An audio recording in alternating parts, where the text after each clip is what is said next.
Bonjour, c'est moi, l'auteur Annie Cadorette, du livre 30 sutures sur mon cœur, vibrations de lumière sur mon âme, et de mon tout récent livre, publié, Résilience, présence, conscience, que je dédie à ma petite chérie, Nana Mouskouri.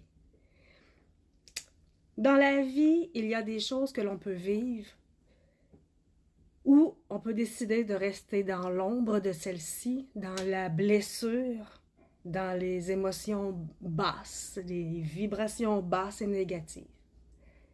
Mais aussi, on peut chercher à vouloir s'en sortir.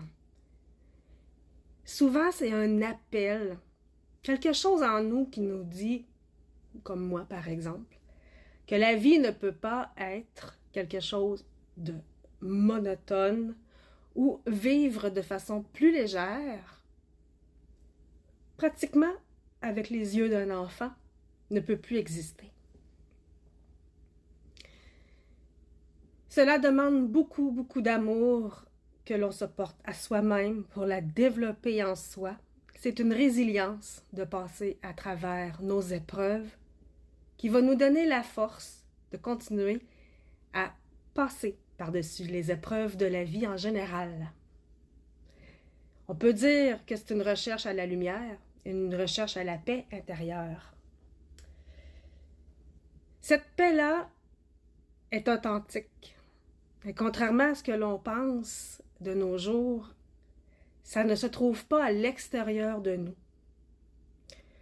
Nous sommes responsables de qui nous sommes. Nous sommes responsables de nos paroles, de nos actes, mais aussi de nos états intérieurs. Comme je le disais, on recherche beaucoup de l'extérieur à compenser ce que l'on a à l'intérieur de nous en tant que manque, en tant que blessure, de déséquilibre. Mais c'est pas la faute du voisin, c'est pas la faute de l'univers, c'est pas la faute de la vie, c'est notre faute à nous. Ça peut être percutant quand on ne reconnaît pas ou quand une partie de notre ego veut trop se battre contre ce qui nous fait mal, contre nos ombres intérieures. Mais pourtant, c'est vraiment le cas. Je ne dis pas qu'on choisit consciemment ce qui nous arrive de négatif, une maladie ou des choses comme ça. Mais nous avons tous le libre arbitre de savoir faire et de savoir entreprendre une route vers autre chose. Comment vivre avec ce qui nous arrive de négatif? Lorsque l'on choisit l'amour, de un, il faut l'avoir en soi, le construire, le trouver, si on ne l'a pas. Parce que personne, ça non plus, nous l'emmènera de l'extérieur.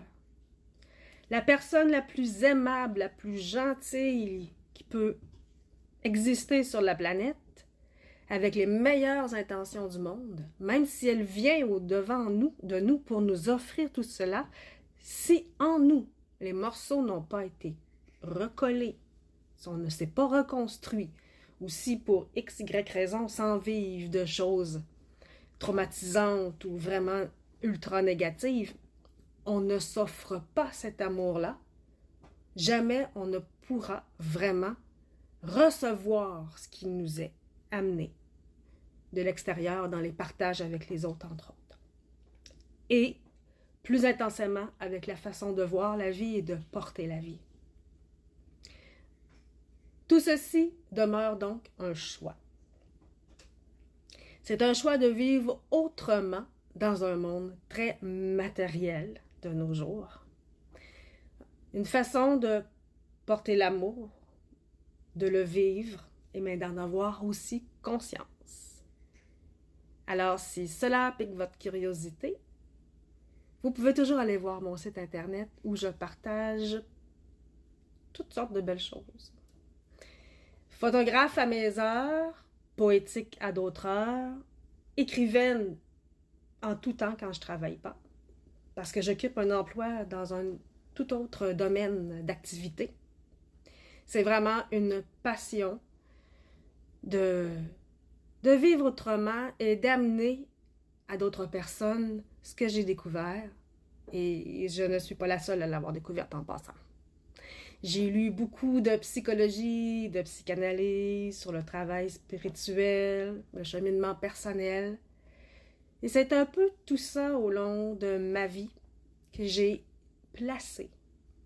Que j'ai placé avec aussi mes expériences de vie qui fait maintenant que je vous le partage à ma façon.